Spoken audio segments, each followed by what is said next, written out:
तो कलयुग में तो हर आदमी सरसों के तेल की शीशी लेके शनिदेव पे भाग रहा। व्यंग नहीं कर रहे हम, लेकिन वो शनिदेव भी कृष्ण भक्त हैं, उनकी एक बार कथा हो चुकी है। पर बाकी निवृत्ति का उपाय हनुमान जी की आराधना है। एक बार यहाँ भक्तों को याद होगा, यहाँ किसी मंदिर में स्वास्थ्य विहार की यहीं किस मंदिर, कौन से में, शंकर विहार यहीं पर है। तो यहाँ मंदिर में नवग्रह की स्थापना हुई। तो एक दिवसीय सत्संग तो यहाँ बहुत हुए हैं। शबरी जी का चरित्र हुआ, एक बार एकादशी महिमा हुई, एक बार जन्माष्टमी मनी। तो यहाँ किसी मंदिर में नवग्रह की स्थापना हुई। तो यहाँ के भक्तों ने एक दिन का उत्सव रखा और विषय क्या रखा, नवग्रह महिमा। हमको पता नहीं था, हमने सोचा नाम महिमा होगी।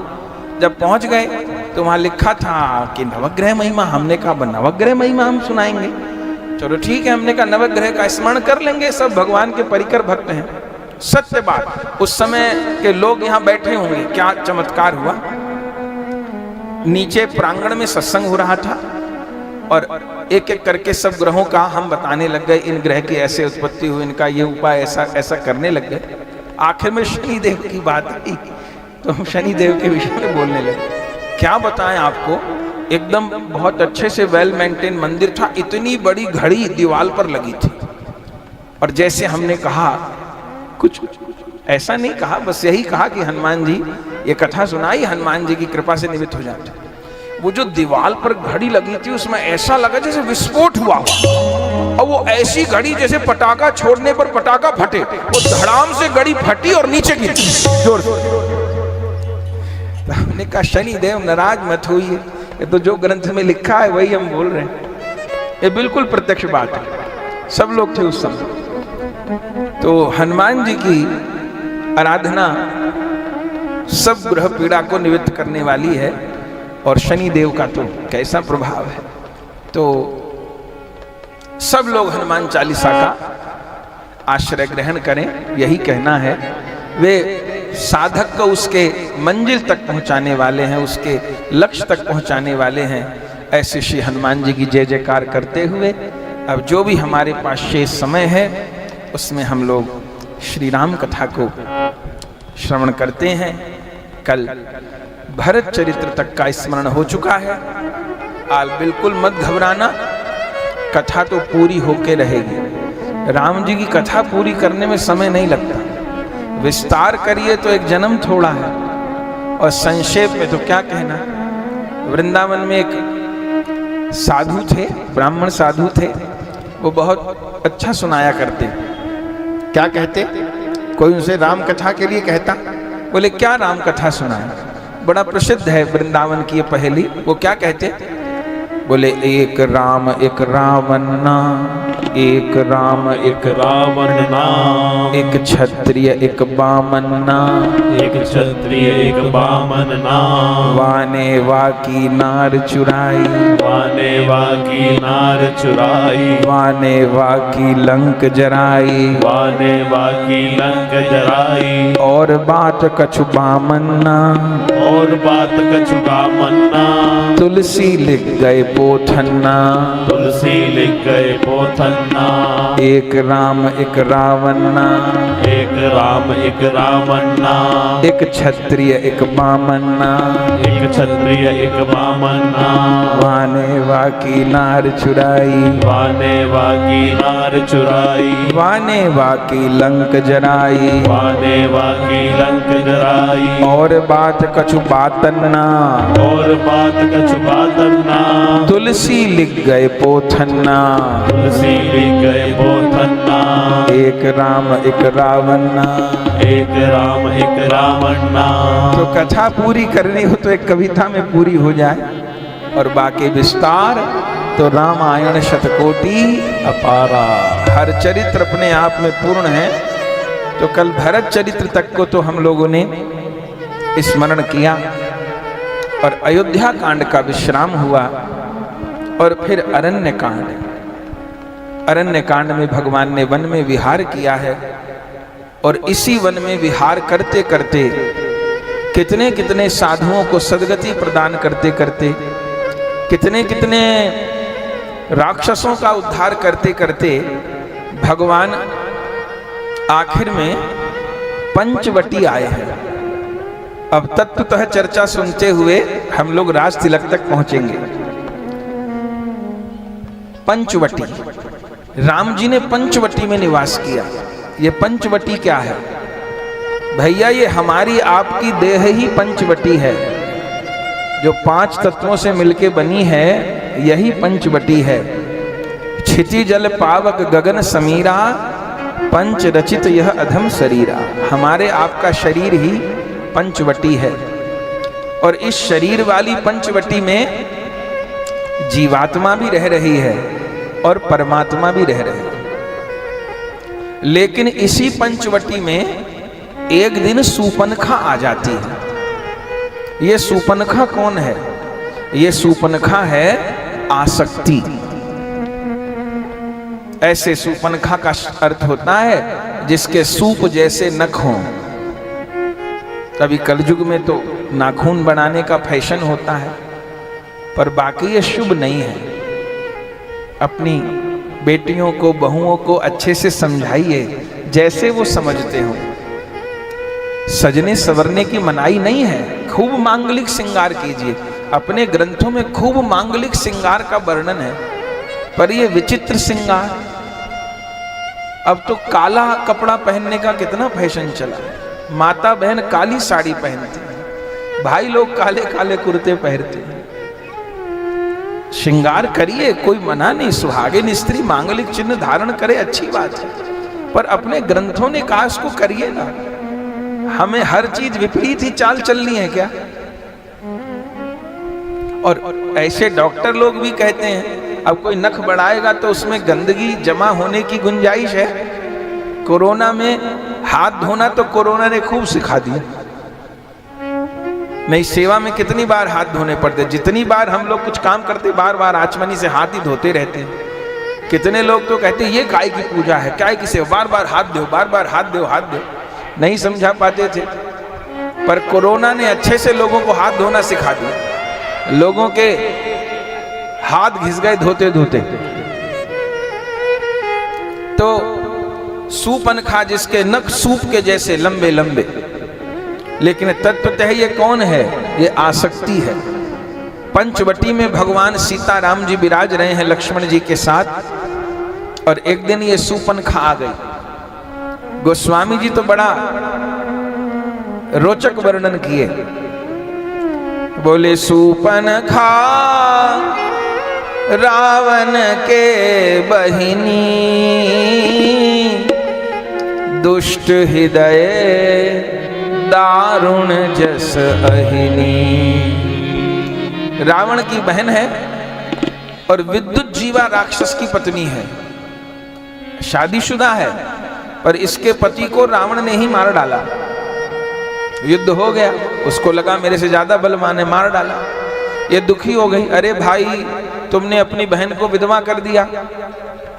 तब से रावण ने इसको पंचवटी का क्षेत्र दे दिया और कहा इसमें तुझे जो पसंद आए उसी का तू वर्ण कर ले, उसको खा जा, मार दे, जो तुझे करना है कर।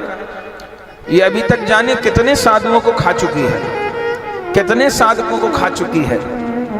और बिल्कुल सही बात है, ये आसक्ति पता नहीं कितने साधकों को खा जाती है। साधक लगता तो भक्ति मार्ग में भगवान को पाने के लिए है, लेकिन हम लोगों से कभी कभी भूल हो जाती है। देखिए जो भक्ति वाला मार्ग है ना, ये रूखा सूखा नहीं है, ये बहुत रसीला है। ज्ञानी का जब भी पतन होता है अहंकार के कारण होता है, और भक्त कभी गिरता है। अगर भक्त का कभी पतन होता दिखाई देता है तो वो आसक्ति के कारण दिखाई देता है। क्योंकि ये मार्ग रूखा सूखा तो है नहीं, ये मार्ग तो बहुत रसीला है। लेकिन सावधानी इस बात की है कि मेरी आसक्ति सिर्फ राधा गोविंद में हो, मेरे ठाकुर में हो, दाएं बाएं नहीं। इसका ध्यान रखना है। नहीं तो कई बार हम किसी संबंध में अटक जाते हैं, हम कई बार देह में अटक जाते हैं, जो हमारी प्रशंसा करता है वो हमको अच्छा लगता है ज्यादा, उसमें आसक्त हो जाते हैं।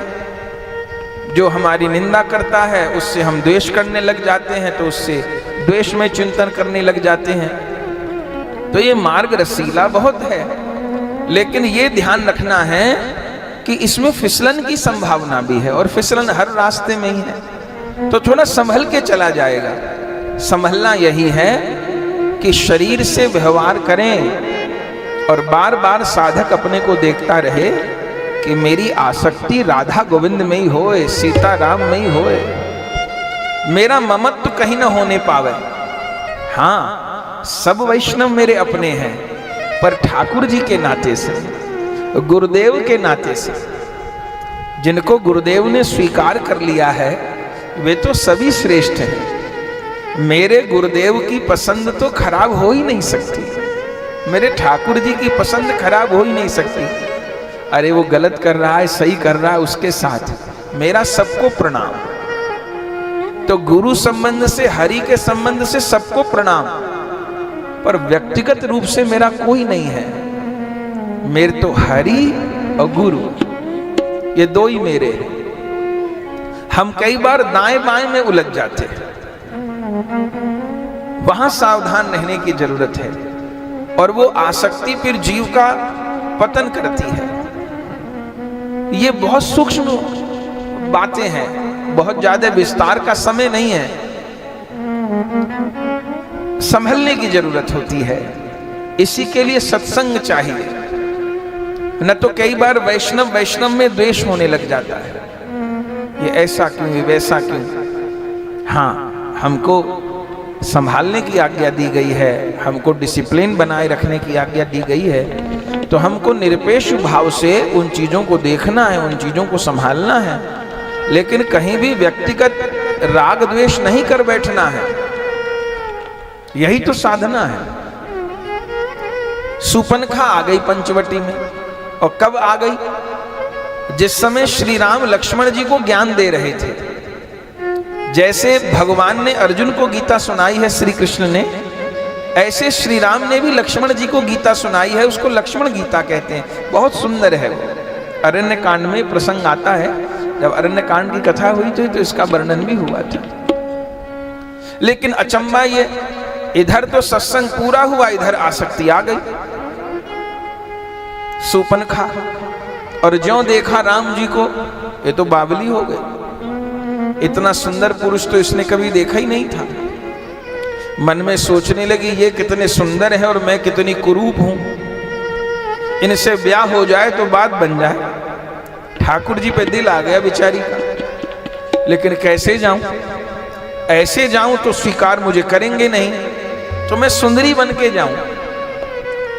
अब देखिए, सुपनखा से गलती क्या हो रही है? सुपनखा राम जी को तो पाना चाहती है। इसी अरण्य कांड में राम जी सुपनखा को भी मिले हैं, और इसी अरण्य कांड में राम जी शबरी को भी मिले हैं।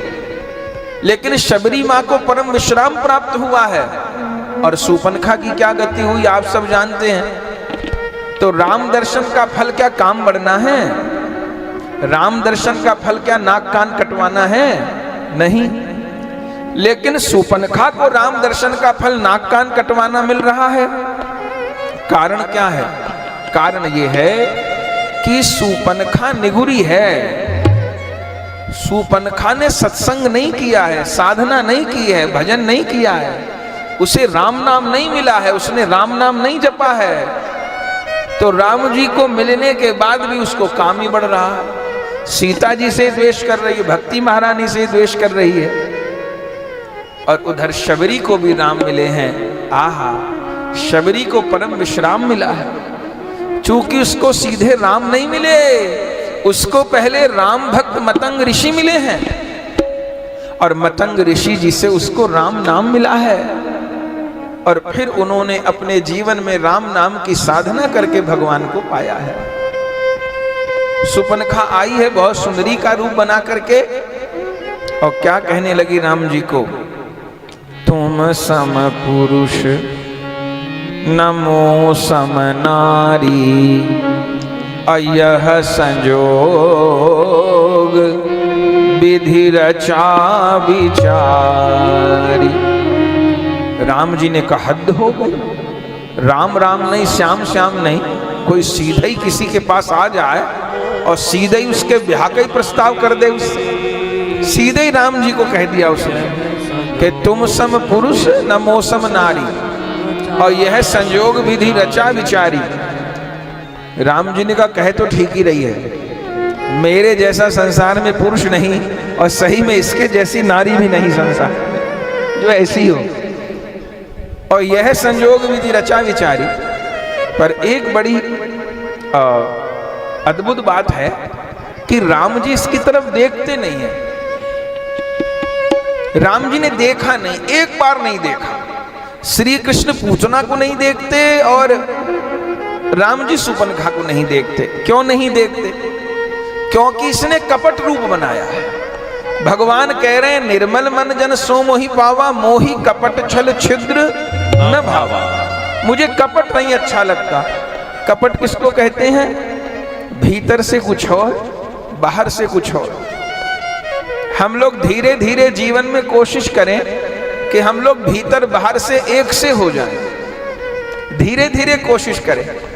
ये भगवान की बहुत बड़ी भक्ति है। अरे बहुत बड़ी भक्ति नहीं, ये अंतिम भक्ति है। नवम सरल सब सन छलहीना।